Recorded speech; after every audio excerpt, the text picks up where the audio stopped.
Nós estamos na sede do IPHAN.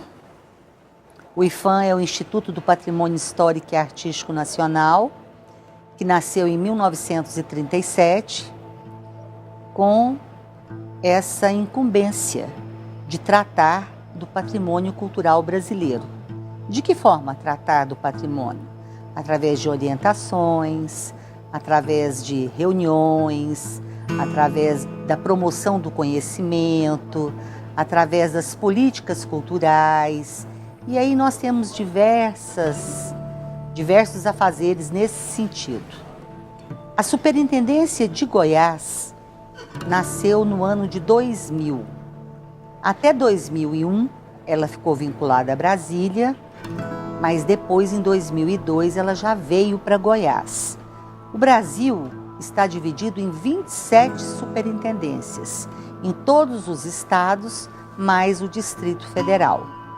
No estado de Goiás, nós temos acesso a 246 municípios. Todos eles têm bem tombados? Não. Mas isso para nós não é o mais importante. Como eu disse no início, nós estamos aqui para trabalhar pela memória, né? Em nome dessa memória, em nome do conhecimento, em nome da cultura que foi construída por esse grande povo brasileiro que somos todos nós, né? A Superintendência do IPHAN em Goiás, ela tem tentado, com um corpo técnico mínimo, dar assistência a todas as demandas que aqui apresentam. E uma das demandas mais importantes que nós trabalhamos todas elas são importantes, mas para que a gente possa entender todo esse contexto, a arqueologia é fundamental. Então eu gostaria que a nossa colega Helen Carvalho, que tem feito um bom trabalho para o estado de Goiás, para o Brasil, porque essa arqueologia não é só goiana, ela reflete em toda a nossa história, pudesse colocar alguns dados para nós. Meu nome é Helen Batista Carvalho, eu sou historiadora e arqueóloga, né? Fiz graduação em História e o mestrado em Arqueologia e trabalho no IPHAN desde 2006. Embora todo arqueólogo nesse país, seja ele do IPHAN ou seja ele da universidade ou seja autônomo, ele trabalha juntamente com o IPHAN. O trabalho do arqueólogo e IPHAN, eles são na realidade inseparáveis por conta da legislação. O IPHAN é um instituto que é responsável pelo patrimônio arqueológico brasileiro e todo arqueólogo que trabalha nesse país tem que ter autorização do IPHAN para executar as escavações que ele pretende para realizar seus estudos. Bom, como o IPHAN é responsável pelo patrimônio arqueológico brasileiro, ele tem que autorizar todas as pesquisas que vão ser realizadas. Também pela legislação, todo o trabalho que vai ser feito, toda a construção, todo o empreendimento que vai impactar o subsolo, tem que ter pesquisa arqueológica. Então, toda essa pesquisa que faz parte do licenciamento ambiental passa pelo IPHAN. Então, o IPHAN ele controla, né, e sabe tudo o que está acontecendo no país em relação aos sítios arqueológicos. Todo o acervo que é resgatado desses sítios arqueológicos também é responsabilidade do IPHAN. Mas o IPHAN, como ele não é uma instituição de pesquisa, ele não tem laboratórios, não tem reserva técnica, né? Então ele repassa essa responsabilidade pelos acervos que são resgatados para as universidades, museus e instituições científicas em geral. Bom, mas por que o patrimônio arqueológico é tão importante assim para o IPHAN e para o país, a ponto de ter uma legislação específica, né, que controla as pesquisas que são realizadas, as escavações que são feitas, os bens materiais que são retirados desse subsolo? Porque quando a gente fala em arqueologia, a gente não está falando de uma coisa específica, embora o sítio esteja ali bem localizado, dentro de um município ou dentro de uma fazenda, né? Esse sítio, ele não interessa apenas para aquele município, para aquela comunidade que está ali, como também não interessa só para o estado ou só para o país.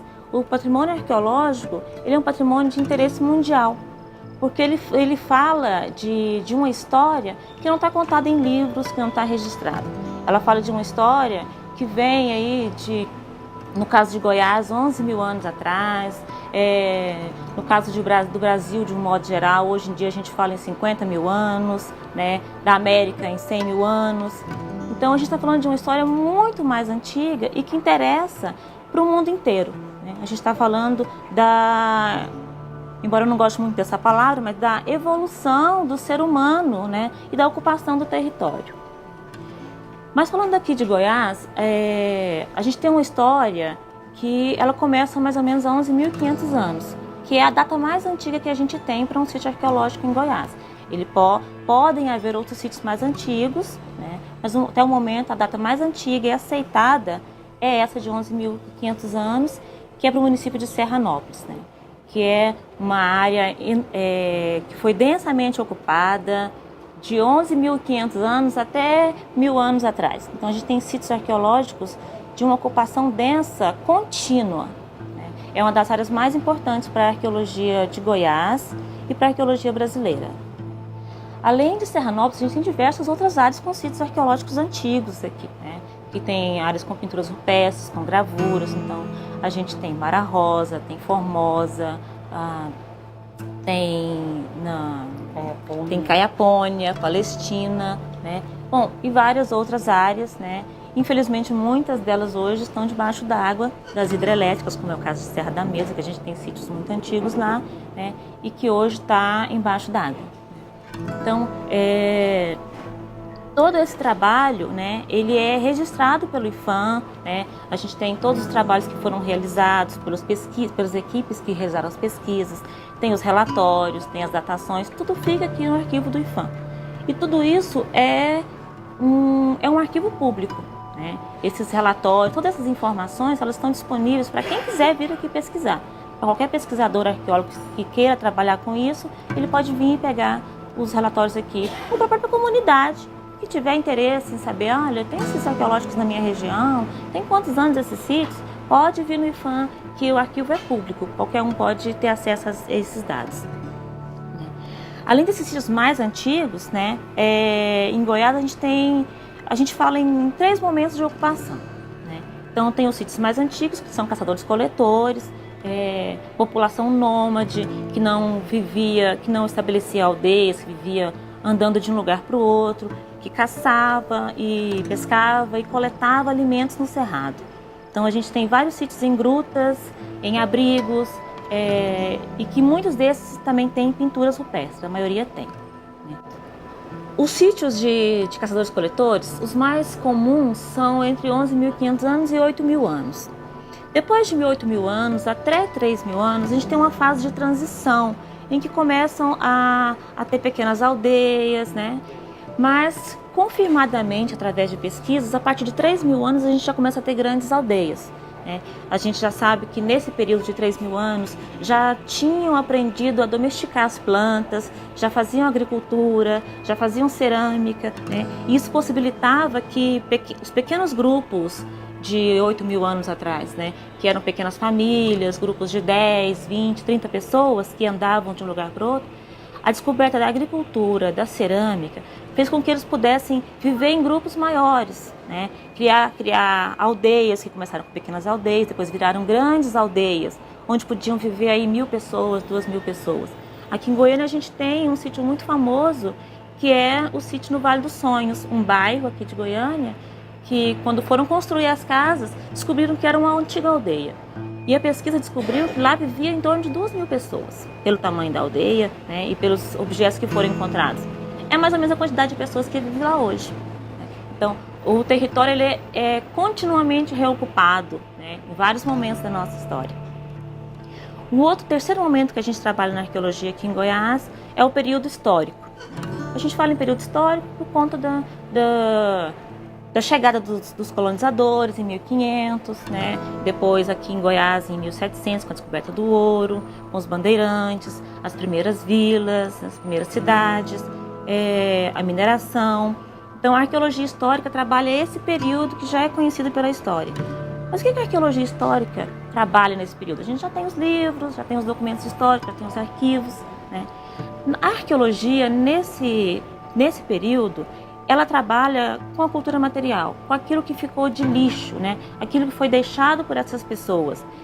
E a cultura material, ela geralmente retrata aquilo que foi realmente vivido, que foi realmente feito, né?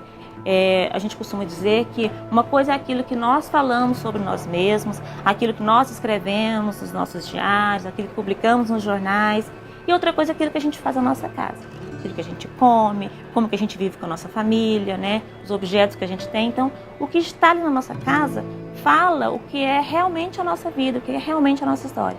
Então, é isso que a arqueologia histórica trabalha para esses períodos, né? Então, a gente tem várias pesquisas aqui em Goiás sobre esse período histórico. Uma das mais importantes que eu poderia destacar aqui é exatamente sobre Vila Boa de Goiás, né? Por conta de uma obra de fiação subterrânea, fiação elétrica e fiação de telefonia, por conta da rede de esgoto que foi feita em 2000, quando a cidade virou Patrimônio da Humanidade.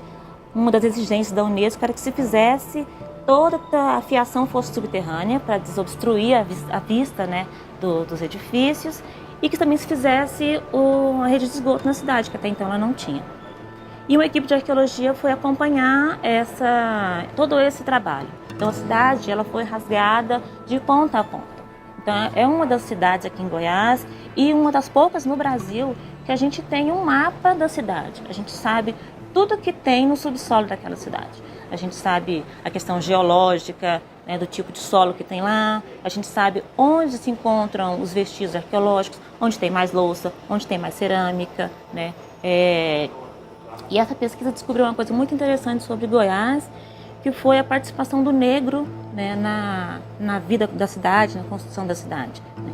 90% da cerâmica da cidade é uma cerâmica de origem africana, é uma cerâmica que tem desenhos africanos, tem formas que são comuns aos africanos. Os desenhos da cerâmica, elas são como se fossem réplicas das escarificações faciais que os africanos usavam na África. Então eles passaram isso para a cerâmica para se identificar. Então é uma pesquisa riquíssima que resultou numa tese de doutorado que está disponível na biblioteca da UEG, né, que vale a pena ser lida. Pirenópolis também a gente trabalhou com a fiação subterrânea, então a gente também tem um bom mapeamento da cidade de Pirenópolis, embora Pirenópolis seja só restrita ao centro histórico, e Goiás não. Goiás pegou todo o entorno da cidade e os bairros novos também. A gente tem também trabalho em Pilar de Goiás, por conta da mineradora que se estabeleceu lá. E a gente acompanha todas as obras que acontecem no estado, né? Os relatórios são entregues ao IPHAN e a gente tem acompanhado de perto isso, né? Uma coisa que nós temos feito aqui, que tem dado muito orgulho para a superintendência, é acompanhar as obras de restauração. Embora seja parte da legislação, seja obrigatório que todo empreendimento faça pesquisa arqueológica, o IPHAN não é uma instituição que tem muitos recursos, né? Então a gente realiza obras de restauração com poucos recursos e nem sempre era possível fazer pesquisa arqueológica, mas aqui na superintendência a gente tem feito em todas as obras, né? Desde a mais simples até a mais complexa, o que tem revelado coisas muito interessantes sobre as pessoas que viviam, né, nessas cidades históricas.